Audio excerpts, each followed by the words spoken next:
Elvis, dude. Okay, I like this one. Okay, so Lieber and Stoller had Who? two, Jerry Lieber and Mike Stoller. Their story is so fabulous. They were kids, and Jerry Lieber was from Baltimore. Mike Stoller was from New York. Their parents both moved to L.A. when they were kids. What year is this? This is probably 1950. I'm always setting the That's good. No, I like establishing. it. These are two Jewish kids. The guy in Baltimore, he worked. His parents had a Lawyer, no, doctor, no, no. Drop it down a little bit. They had a real estate. they no much lower. Pool Here it comes. cleaning. They had a store that sold shit.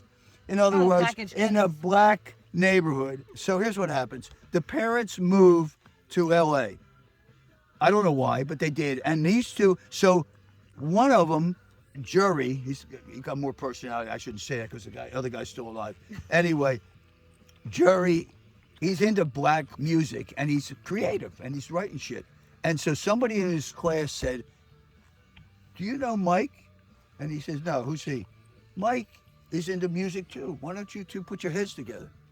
And so they meet, they like each other, and they start to work together. He's into jazz and other kind of shit, bebop and all. But the two of them start writing these crazy things, all black related, and they're getting their records recorded by black artists in Los Angeles.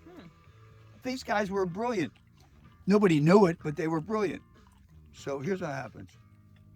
One of the songs they write is called Hound Dog. You know? No? Ain't nothing but a hound That's dog? it? Okay. Originally Isn't that by Presley? a black woman, Big Mama Thornton. That's who made it first, like in the early 50s, okay? So these are two white kids that are at the session. They wrote it, and she's there singing the record, and she's big. She's like 300 pounds, 400 pounds, and she's like, it's got scars from fights and shit. I mean, this is a woman that's been out there. So, and these kids said, no, that ain't it. And she goes, who the hell's you talking to? You're telling me how to sing? And he goes, listen, we wrote the friggin' record. Yeah. This is the way we want you to do it. Yeah, ain't nothing but. She goes, I can do that. So they did it, and it was a hit record.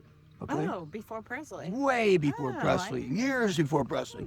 Okay, now. I mean, I do know that name, Big Mama Thornton. Okay, Yeah. all right, okay. So anyway, and then they wrote another record.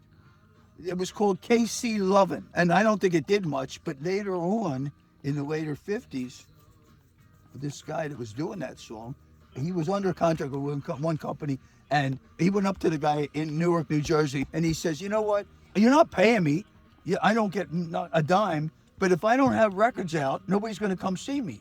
I need you to put records out, even though they're screwing the shit out of me. This is what he says to the guy. He reaches in the drawer and he pulls his contract out and he goes, here's our contract. You ready? Fuck you. Get your shit out of here. Here's your contract. Get the fuck out of here. So he's Wait, almost do we know in New this York. guy's name? Wilbert Harrison. Wilbert, he knows the song he's been singing. And it works. The people love it. And he wants to record it, but this guy just threw him out.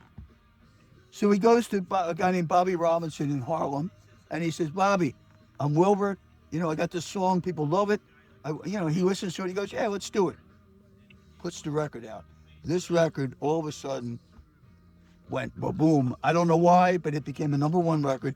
Everybody bought this record. KC Lovin' is now Kansas City. Going to Kansas City. Kansas City, here I come. They got some crazy little women there, and I'm gonna get me one. Woo!